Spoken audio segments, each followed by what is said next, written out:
My name is Michael Burton. I'm a docent here at the Annenberg Beach House, and I'm going to show you around and give you a little tour today. So if you want to come and follow me, these are some beautiful pictures of Marion Davies, whose family actually occupied this house in the early 1920s, while William Randolph Hearst and Marion occupied this 118-room mansion. 55 fireplaces, 37 bedrooms. It was called the Versailles of the West, or the West Coast White House, because actually William Randolph Hearst served 2 terms in the Senate and had aspirations to being President of the United States at one time. Marion was a dancer. She was a Follies girl, and when they met, her and William, in 1915, it was love at first sight. It was the beginning of a true blue 40-year relationship. He was 52, she was 18, but it was the beginning of a beautiful relationship, like I said. Before that, Hearst had been married to Millicent, his wife. They had 5 boys of their own. And Millicent and Hearst never got a divorce because a couple of reasons. Maybe it was taxes, they made out better on money, or another reason was that Millicent had all the money she wanted, and she adopted very quickly to the high society life in New York, and she was happy as a lark. And a little later on, Hearst created Cosmopolitan Pictures to try to help accelerate Marion's career. She had broken into silent movies. She was beginning in her career as an actress. And he created Cosmopolitan Pictures to help accelerate her career, but she really didn't need it. She was doing fine on her own. But you know, at that time, back out here on the West Coast, north of the Santa Monica Pier, this whole area was called the Gold Coast. It was, area on the West Coast was called the Gold Coast because a lot of movie people lived here, a lot of beach clubs existed. The Jonathan Club is still in existence down the way, Beach Club up north.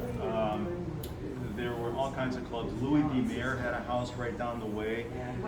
Cary Grant lived about 7 doors down south of here, and it was called the Gold Coast. And when Hearst created Cosmopolitan Pictures, he became good friends with Louis B. Mayer. Louis B. Mayer told him, "Hey, Hearst, if you want to make movies, you got to come to Hollywood." So Hearst did that. He packed up and moved Cosmopolitan Pictures to join forces with Louis B. Mayer at MGM in Culver City. And in 1926, he started building this 118-room mansion in the exact footprint of where the Annenberg Community Center is now. And that was where him and Marion set up and lived for many years. That house wasn't big enough for everybody, so Hearst built this guest house for Marion's family to live in. Her mother and her sisters actually lived here.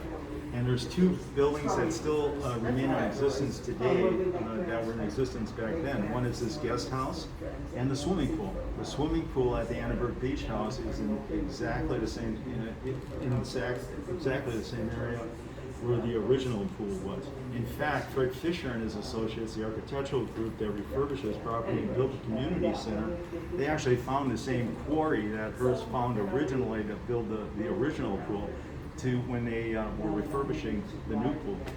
So, but these are some beautiful pictures of Marion, and this is how Hearst saw her, as this gorgeous, beautiful actress. But she really was an early Lucille Ball. She was a comic. In fact, her and Charlie Chaplin were like brother and sister. They were very good friends. Charlie Chaplin had a home right at the foot of the Santa Monica Pier. But when Marion was occupying a 118-room mansion, she loved to throw parties, and not just any parties. She loved to throw costume parties. Let's go in the room over here and look at some of the photos from those costume parties. Here, as I mentioned earlier, Cary Grant lived 7 doors down here. This is an image of Cary Grant and his girlfriend, Phyllis Brooks. This is one of Hearst's boys, the 5 boys. It's Randy Hearst. And Randy Hearst here is the father of Patty Hearst. Remember the 70s? Patty Hearst and the Luminaries Army and all that? Anyway, and here's a picture of Hearst dressed up as his favorite president, President Monroe. All these parties had different themes, and people got dressed up and had a good time in costume. Here's a picture of William Randolph Hearst and Barbara Stanwyck. She's dressed up as a little kind of a Davy Crockett character, and they're having fun dancing. And then remember Gone with the Wind. Here's Leslie Howard, Marion Davies, and Roman Navarro, all dressed up. She's dressed up as a little clown. And then over here we have Joan Crawford and Douglas Fairbanks Sr. This was a baby party, dressed up as a baby. So they are all dressed up as little babies, but they're having a good time. And of course, Douglas Fairbanks Jr., his father, Douglas Fairbanks Sr., and over here, Mary Pickford, they created United Artists Theaters. And here's a picture of Mary Pickford and Marion Davies together in their lederhosen, and they were actually like sisters. They were very close friends. And they were very wonderful philanthropists. There is actually a beautiful portrait of Marion Davies in the lobby of the Children's Hospital at UCLA in recognition of her tremendous gifts that she donated to help build that Children's Hospital. She would hear of a grip man or a set man on stage in a movie down on his luck a little bit. She'd find a way to get him money, and they never knew where it came from. But this is kind of an interesting photo over here. This is Marion on a carousel. Actually, Marion had left MGM in Culver City and moved down to Warner Brothers in Burbank after a time. And for the picture she was working on, she needed this huge carousel be built. Well, they built it on set, and she had so much fun on that carousel. She had it disassembled, put on semis, trucked down here from Burbank. They broke the wall over here on the side of the building. Semis came in, reset up the carousel right out here in the walkway just for this party. And she had so much fun on that party.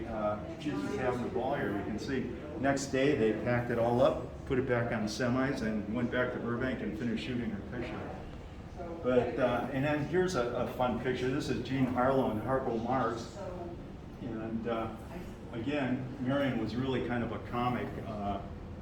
And her and Harpo were hitting it off there. So, if we want to continue upstairs here, there's some other photos I'd like to show you. We have a digital scrapbook over here that's quite interesting. You can tap and play and look at all kinds of other videos and more information that I don't even mention on this tour. But it's kind of fun for guests when they come back. They can come back and go through the digital phone book or scrapbook. We're going to go up the steps. And I'm going to tell you a little bit now about Hearst. Hearst's health started failing a little bit, and Marion's health was failing a little bit. They decided to sell the 118-room mansion. They sold it to a guy by the name of Joseph Drown, and he tried to create a boutique hotel out of it. And this was wartime at that time. People weren't looking for a boutique hotel, they were looking for a roadside motel. So it never really took off. And they also leased it out to Sand and Sea Club. They built the Sand and Sea Club villas, or cabanas here, right out here. And the managers of the Sand and Sea Club were a family by the name of Batt, B-A-D-T. And they had 7 kids of their own, 5 boys. And when they managed the Sand and Sea Club, they actually occupied this property. They lived here. And some of those kids, the 7 kids, came back and spoke to some of us docents and told us what life was around at that time when they lived in this property. And they told us stories like they used to put a mattress down here on the bottom of the floor and jump off this balcony into the mattress. They'd slide down the banister, and Mrs. Batt was so afraid. That's an original Tiffany chandelier. She was so afraid we were going to damage that Tiffany chandelier. She had it taken down and put in the basement, stored in the basement, and they got you did. Because in the '94 Northwoods earthquake, this place was heavily damaged, and that chandelier would have been destroyed. So Fred Fisher and his group, again, when they were here refurbishing this property, they found the chandelier and they cleaned it up and put it back up where it was. You know, the boys, the Batt boys also told us stories about they would open this window, climb climb down this tree, raid the refrigerators at the Sand and Sea Club, come back up, climb up, go back to bed, and nobody ever knew they left. Next morning, they all wondered where the food went in the restaurant. These are some interesting photos. Now, when Marion was at MGM in Culver City, she was actually sharing a dressing room with other actresses at the time. This woman lives in a 118-room mansion. How long do you think that's going to last? So Louis B. Mayer built her a 14-room bungalow on the set of MGM just for her dressing room. And here's an image, photo of her having a luncheon in one of the rooms at that bungalow. Here's Charlie Chaplin. Charlie Chaplin and Mrs. Marion, they were like brother and sister. They were very close. Here's George Bernard Shaw. He wasn't too fond of Hollywood, but his wife wanted to meet this guy right here, Clark Gable. And here's Louis B. Mayer. This is one of the Hearst boys here. And here's a beautiful picture of Marion outside, all dressed up, ready to go out. Here's a nice picture of Hearst and Marion in a carriage. Now we're going to move over here. This is a little more later picture. This is taken in the early 1950s, but here's the 118-room mansion. Here you can see the Sand and Sea bungalows, and this is where we are in the guest house. There's this third person I should mention in this story, and it's really a trilogy, and that's the famous architect Julia Morgan. Julia Morgan actually studied at Berkeley. They didn't have an architectural school. So she got her degree in structural engineering. She got her architectural degree in Beaux-Arts in France. And it was unheard of for a woman to be even, aspire to be an architect at the time. And Julia was a workhorse. She would keep her practice up in the San Francisco and the Bay Area Monday through Friday. Every Friday night she'd get the same cab to the same train and go up to San Simeon and work on Hearst Castle all weekend long. Come back Monday and continue her practice. She did that week after week after week.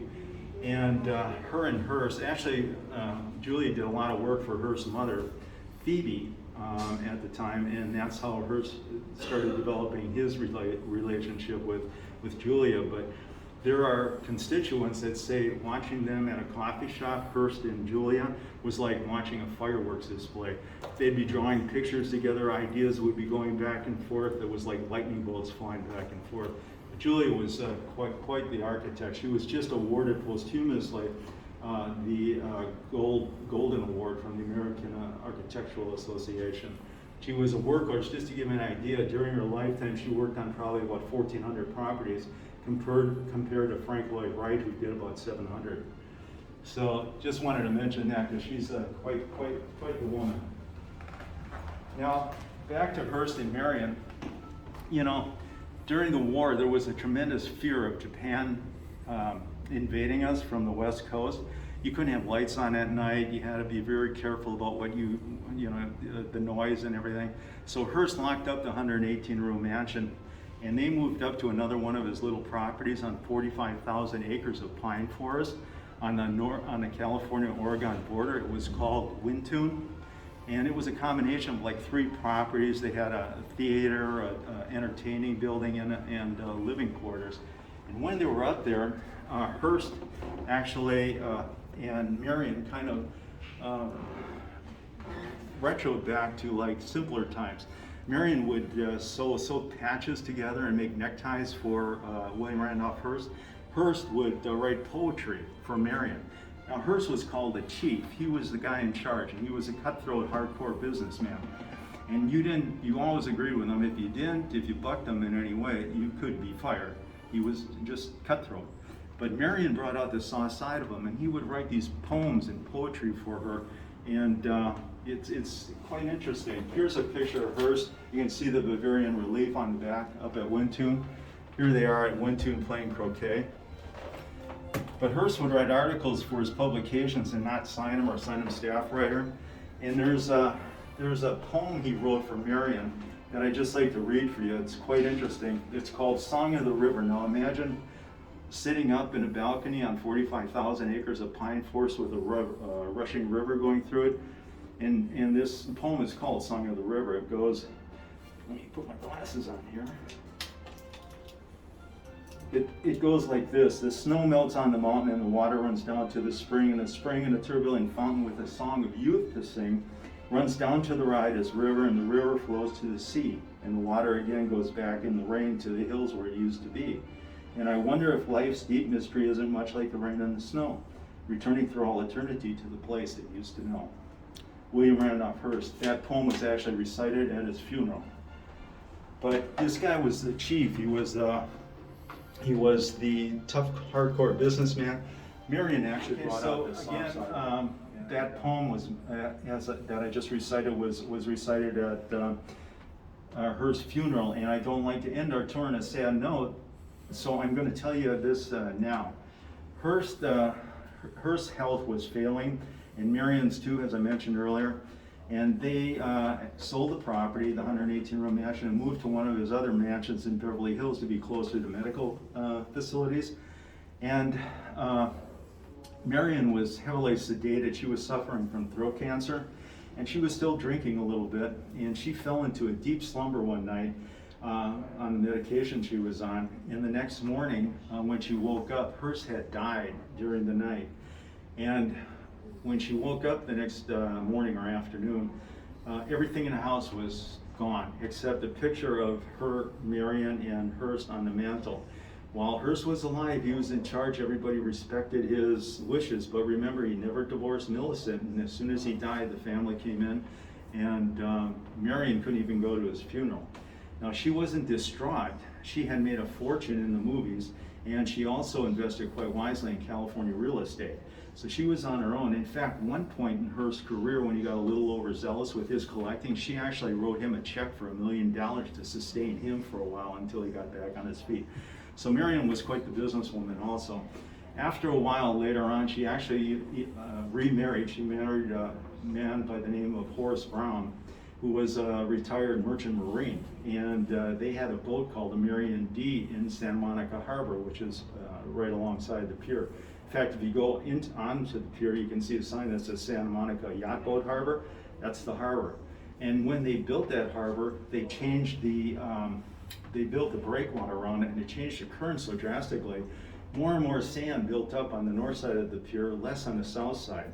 And hence we have this beautiful, beautiful white beach in Santa Monica today. So that's just a little tidbit of information. And I didn't want to finish on a sad note, so let's move on to some happier things. But you know, there's a person, we were talking earlier about the Sand and Sea Club, and there's a little girl that was the daughter of another huge publishing tycoon called Walter Annenberg, and that was Wallace Annenberg's daughter. And she remembered all the fun she had at the Sand and Sea Club when her dad used to take her on Sunday afternoons, and they had a lot of fun. And everybody was welcome at the Sand and Sea Club because there was a lot of prejudice at that time. Blacks couldn't get into one club, Jews couldn't get in another club, Catholics couldn't get in another club. Anyway, everybody was welcome at the Sand and Sea Club. And Wallace Annenberg remembered that when she was a little girl. And long story short, after the 118-room mansion was vacated for some period of time, it was yellow taped, it was in dire straits. And Wallace Annenberg walked by and said, we should really do something about this. And long story short, she donated $27.5 million to build a beautiful community center, restore this beautiful guest house, and create this wonderful environment. When she did that, she had two requests. One is that during normal business hours, everybody's welcome here, just like they were at the Sand and Sea Club. And her second request was that there be a cement walkway so women, mothers with buggies, and disabled people could get to the water. And there's the walkway out the window there. And at the end, there's benches, and it's a beautiful environment for everyone to enjoy. Another thing, what she requested is during normal business hours, anybody can come and use this. We have novelists that sit on our veranda out here working on their novels. Many times I'm giving tours through this area, and there's people playing cards or dominoes or something, so it's a great environment for everyone. And of course, the swimming pool and all the activities we have during the summer for the kids is a great plus too. We also stream movies here of Marion's movies. During that time we're open, and people can come up here and just watch movies after the tours and enjoy the Marion's acting. let's go out on here. I just want to show you that walkway and the beautiful beach I was talking about. There we go. There you can see the walkway that Wallace Annenberg requested in the beach at the end. And here's all the sand that shifted and developed on the north side of the pier after they built the harbor. Beautiful day today. And like I said, we have novelists that work on their novels out here. It's just a great environment. There's a good shot of the pool and community center. And you can see those 16 pillars in front of the community center. They're all lined up. Fred Fisher and his group wanted people to remember what it looked like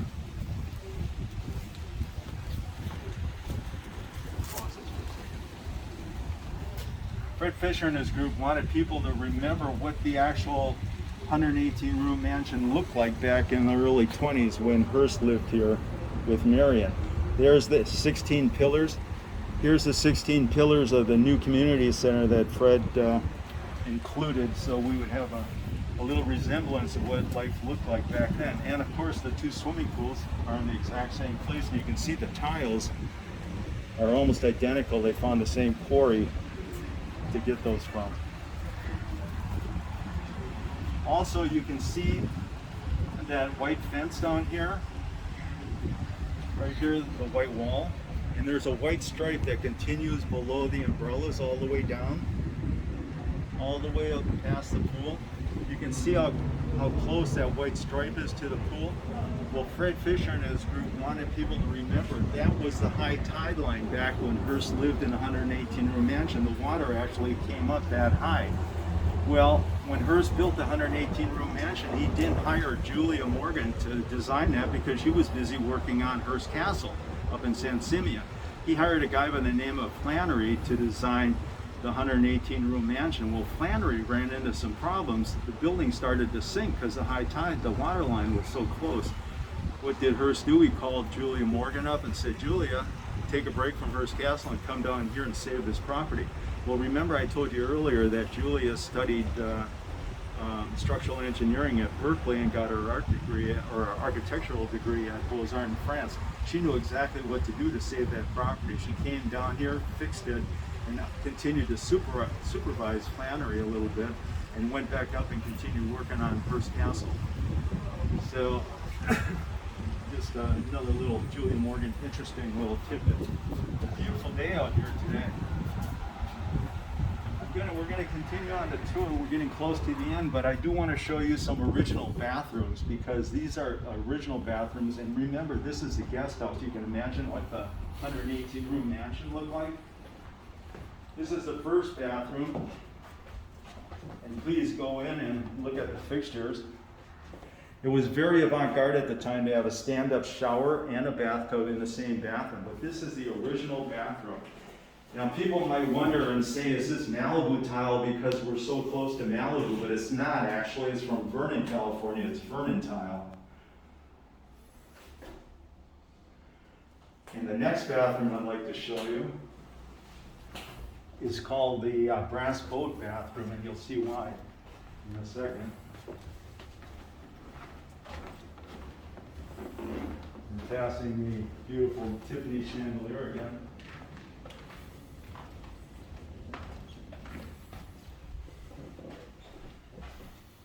Here's the beautiful brass boat bathroom. Go ahead, you can go inside. Again, very avant-garde. They have a stand-up shower and a bathtub in the same. And here's the brass boat. Now remember the Bat family that occupied the property when they were managing the Sand and Sea Club. Mrs. Bat saved that beautiful Tiffany chandelier we just passed. She also helped preserve this tile. When Fred Fisher and his group were in here restoring this building, this was all painted white. Can you imagine someone painting white over this beautiful tile? But Fred Fisher and his group started peeling off the paint and realized this beautiful tile was underneath. And Mrs. Bat actually helped save it. Look at it, it looks like new.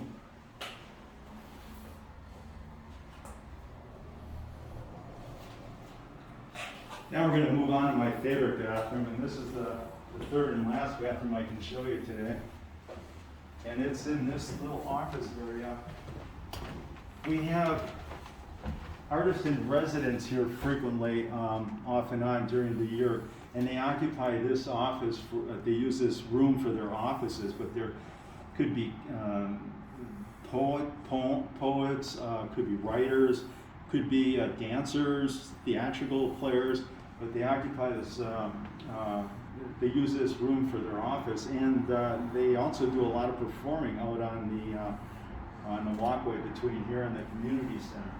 But here is the third bathroom I want to show you. It's gives you the sensation, it's a lily pad bathroom, and it gives you the sensation you're underwater and looking up through the lily pads. So please walk in and check that out.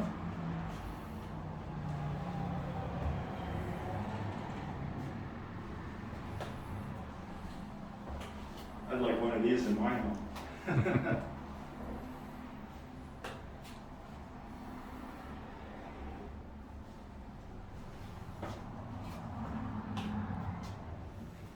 And then we just have a few more minutes on the tour, but I'd like to show you a few things outside if you'd like to join me.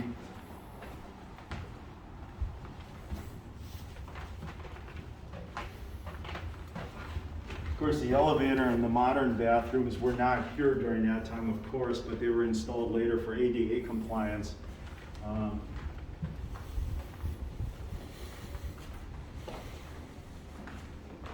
We're going to walk downstairs.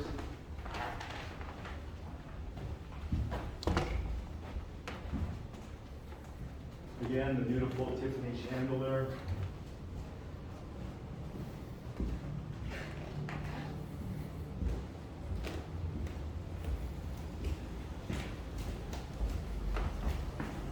Fred Fisher and his group, the architectural firm that built the community center and refurbished this guest house, they did a wonderful job on the community center. It actually won the 2010 Leeds Award for sustainability.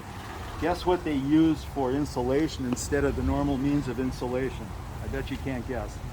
They used recycled denim jeans, recycled cotton. And that's what they use for the insulation. Of course, it has the solar panels on the top that heat the water in the pool and the bubbly fountains that the kids like to run through. And this is another kind of interesting artist installation. It's called Fences right here. Let's move around side here, maybe we can see a little better. And the artist is a gentleman by the name of Roy McMakin. And what he wanted, he was trying to visualize how we remember things as a child versus an adult. As an adult, everything's kind of normal size, black and white. The gate to imagination is closed. But as a child, everything seems so much bigger than it really is. The chairs are huge, the fence is huge, and the gate to imagination is always open. It's kind of an interesting concept called Fences. And another thing is kind of unusual, that you would find a colonial style or a Georgian style architecture so close to the beach here. You'd think people would build a beach house, more of a beach looking cottage or something. But Hearst wanted this beautiful, beautiful kind of plantation looking style of architecture. And my friends, that's pretty much the end of our tour. I hope you enjoyed it, and come back and see us sometime.